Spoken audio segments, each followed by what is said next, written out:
Next on Worcester News tonight, in the midst of downtown revitalization, some landmark buildings in Worcester are still empty. Plus, Monty Tech students getting real-life experience building a new garage for a local organization. Good evening and thanks for joining us. I'm Olivia Lemon. Rain starting to come through our area this evening, and it looks like we could see some thunderstorms tonight. Let's get a first look at our local forecasts with meteorologist Pamela Gardner. Hey there, good evening. I'm meteorologist Pamela Gardner. We have a couple thunderstorms approaching central Massachusetts, but for this evening, we're going to stay mostly dry. Temperatures in the low 60s, and overnight tonight, a few scattered showers, a couple thunderstorms too. Temperatures falling into the 50s, and by morning, we will be breezy, but clearing out that sky. All of that rain heading out already, and this quickly pushes through thanks to a cold front, but helping to trigger some of the lightning potential and thunder potential too, plus some brief heavy downpours in our in-house forecast network. By about 9 o'clock, we're continuing to see some scattered showers and storms.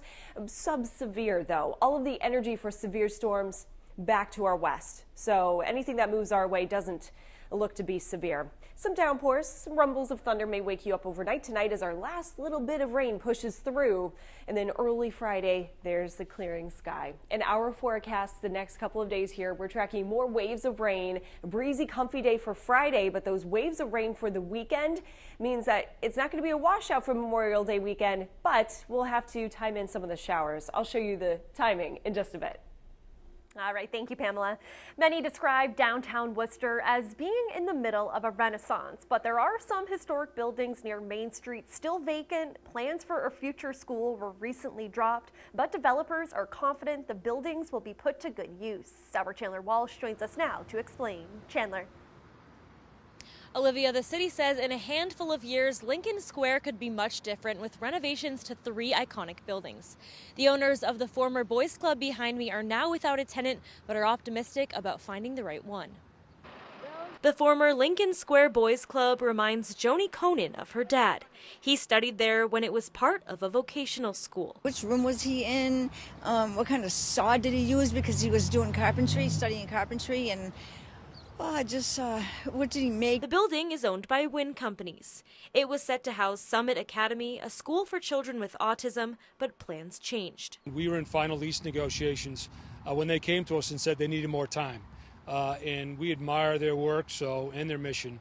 And it is what it is. Executive Vice President Michael O'Brien says Wynn is now looking at other potential tenants like biotech companies, restaurants, or other schools. We hope to find that one relatively shortly. We can deliver this building in less than 15 months. The building is one of 3 historic structures on the north end of Main Street the city would like to see back in use. Just sitting here not doing nothing. I mean, they're pretty buildings and everything, but definitely want to use it for something. Across the street, the old courthouse is under construction for new housing, and the city is in talks to find a use for the Worcester Auditorium.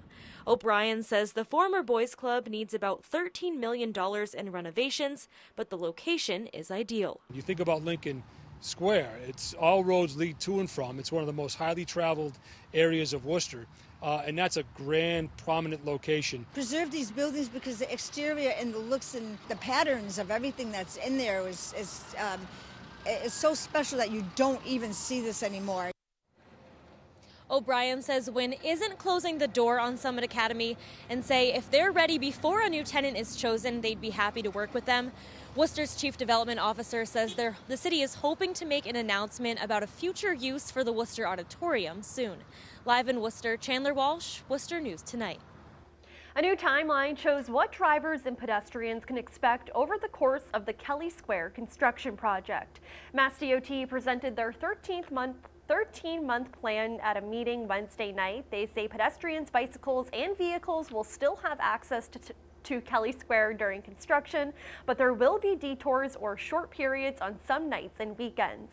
MassDOT is looking for the public's feedback on renderings of new landscape and streetscape in the area. This is their opportunity to voice their opinion on different things and to give us some input on issues that they may see or impacts that we might not have seen so that we can address them as we move to construction. In each direction? The reconfiguration of Kelley Square, known to many as the traffic peanut, is expected to cost about $17 million. The project comes as the city brings the Worcester Red Sox to the Canal District. A former UMass medical school doctor is sentenced to 1 year in jail after a jury finds him guilty of using a cell phone to take a picture of a woman in a bathroom. The charges against Dr. Marcus Cooper are photographing an unsuspecting nude person in disorderly conduct. According to prosecutors, the incident happened on campus in a ladies' room in 2015. The 50-year-old was sentenced to a 1-year jail term with 60 days to be served. After serving the time, he will be placed on probation for 3 years and have to wear a GPS tracking device. A WPI professor is developing a device to help find an eco-friendly replacement for gasoline. Associate Professor Michael Timko received the Fulbright Scholar Award. It will allow him to spend 3 months in France learning about developing a device to use in his research on biofuels. He says his goal is to make the production of a fuel called isobutanol less costly and more environmentally friendly. Every day we're using a lot of biofuels in our gasoline, and it's primarily ethanol. But ethanol has some severe problems when you mix it with gasoline. We've been studying instead a way to make butanol. It turns out that it's much less compatible with water and much more compatible with gasoline. The trouble is that making butanol right now is very energy intensive, and so the technology we've been developing has been to make it easier to make from an energy perspective. Timko will spend the summer of 2020 in France. He says as a chemical engineer, he feels a responsibility to work on projects benefiting the environment. The 11th annual Student Wellness Conference looks at real-life struggles some may face, like drug and alcohol abuse. District Attorney Joe Early Jr. puts on the conference and says over the years, topics have expanded from bullying to drugs and violence. Our Brittany Schaefer was at today's conference and joins us now with the details. Brittany. Olivia, the conference featured speakers, informational booths, and interactive presentations. Early says an important topic this year that affects many students is vaping. District Attorney Joseph Early Jr. started his annual Student Wellness Conference more than a decade ago. Each year, it brings in hundreds from area high schools, and Early says its focus is shifting. Things the first year like bullying and, safe dating, domestic violence, to where we've progressed. While those messages are still important, but now we have alcohol and drugs, now we have vaping. The DA points to statistics showing 1 in 5 high school students has tried vaping, and many students like Austin Lazier say they know someone who vapes. Definitely an issue. I feel like we all know at least a couple of people that do it. And people become very dependent on it, and that's the main problem. Speaker Danielle Adams told students about her father and brother's smoking addictions. She says tobacco companies use the same marketing techniques they did when selling cigarettes 50 years ago. The tobacco industry spends $1 million per hour on marketing and advertising. The young people really seem to feel that point, knowing that they're kind of being tricked by this industry into a lifetime of addiction.